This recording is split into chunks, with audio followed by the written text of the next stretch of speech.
کہ وہ دروازہ کھلنے کی آواز آتی ہے اور وہ گھبرائی ہوئی آواز میں ناہیدہ بشیر کہتی ہیں کہ ابھی ابھی خبر آئی ہے کہ مسلح افواج نے ملک کا نظم و نسق سنبھال لیا ہے، ملک میں مارشل لا لگا دیا گیا ہے، اور پی این اے اور پیپلز پارٹی کے جو لیڈرز ہیں ان کو حفاظتی حراست میں لے لیا گیا ہے، جن میں وزیر اعظم ذوالفقار علی بھٹو بھی شامل ہے۔ تو یہ اس طرح سے یہ اور پھر انہوں نے آخری جملہ کہا کہ اس کے ساتھ ہی بلیٹن ختم ہوتا ہے، اسی کے ساتھ خبریں ختم ہوئی۔ اور یہ مجھے قصہ سنایا اجلال حیدر زیدی صاحب نے، خود مرحوم اس وقت زندہ تھے، 2010 میں نے ان کا انٹرویو کیا، اور یہ بھی مجھے ایسے پتا چلا کہ میں سینٹرل آرکائیوز میں چیزیں دیکھ رہا تھا تو یہ نیوز بلیٹن مل گیا۔ جب میں نے سنا تو میرے کان کھڑے ہوئے، پھر میں نے رابطہ کیا اجلال حیدر زیدی صاحب سے جو اس وقت ڈائریکٹر جنرل تھے، پھر ان کا میں نے انٹرویو کیا اور وہ ہم نے نشر بھی کیا۔ تو یہ آرکائیوز میں وہاں پر بہت ساری چیزیں پڑی ہوئی ہیں۔ مجیب الرحمان کی تقریر بھی ہے جس میں وہ کہتے ہیں پاکستان زندہ باد، مودودی صاحب کی تقریریں بھی ہیں، وہ کوئی 28 لاکھ منٹ کا نایاب ایک خزانہ تھا جس کا بڑا حصہ ہم نے ڈیجیٹائز کروایا اس دور میں۔ اس کے ساتھ ہی آپ کے بیپر کا وقت ختم ہوتا ہے سولنگی صاحب۔ آپ یہ دیکھیے جو بہت شکریہ۔ اس زمانے میں نہ تو موبائل ٹیلی فون تھا جی ہاں، اور نہ انٹرنیٹ تھا، نہ یہ لائیو نشریات ہوتی تھی، صحیح، مگر آپ دیکھیے اگر آج کے حالات ہوتے تو کیا ہوتا؟ سر جی تصویریں منظر عام پر آ جانی، وہیں تحقیق کر دیتے نا ہاں کہ فوری طور پر۔ اب وہ جو فوجی جو تھے کتنے شریف النفس تھے اس وقت کے کہ ایک دفعہ پہلے وہ پہنچے سیکٹری انفارمیشن کے پاس، وہاں پہ پشاور روڈ 303 پہنچے، نہیں وہاں سے پھر سیٹلائٹ ٹاؤن جہاں خبریں نشر ہونی تھی وہاں پہنچے، پھر وہاں سے وہ پہنچے ڈی جی کے پاس، اور وہاں سے جب سی ایم ایل اے سے پھر اس کے بعد وہ خبر نشر ہوئی، پھر خبر نشر، جب اگر آج کا دور ہوتا تو فوراً وہ کہتے فوراً نہیں، وہ ٹویٹ ایسی کی تیسی ایک ٹویٹ آ جاتا، نہیں اس کو کہ ضرورت کیا ہوتی کسی کی نہ کرنے کی۔ آپ کہاں تھے اس سے میں بھی راول پنڈی میں تھا ان دنوں، نہیں وہیں ٹھہرا ہوا تھا راول پنڈی میں، چودھری ظہور اللہ مرحوم کے گھر ٹھہرا ہوا تھا، اور وہیں ٹھہرے ہوئے تھے جو پی این اے کے وکیل تھے، یعنی جسٹس عامر رضا خان ٹھہرے ہوئے تھے، خالد اسحاق صاحب ٹھہرے ہوئے تھے، میاں محمود علی قصوری صاحب ٹھہرے ہوئے تھے، ان کے لیگل ایڈوائزر تھے پی این اے کے، پاکستان قومی اتحاد۔ شاہ صاحب ایک بات تو بتائیے، ناگزیر ہو چکا تھا ماشاء اللہ، یہ سے بچا جا سکتا تھا 77 میں؟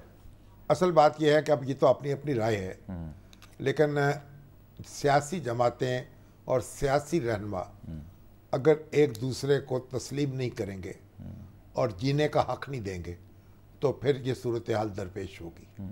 اور بھٹو صاحب، پہلے مجیب اور بھٹو، انہوں نے ان کی لڑائی جو تھی اس نے ملک کو دو لخت کیا، معاملہ نہیں کر سکے آپس میں، اور اس کے بعد بھٹو صاحب کی اور پی این اے کی، ان کے مخالفین کی لڑائی جو تھی، انہوں نے الیکشن میں دھاندلی کا الزام لگایا اور پھر بڑی تحریک چلی، اور اس کے نتیجے میں یہ پھر مارشل لا لگا۔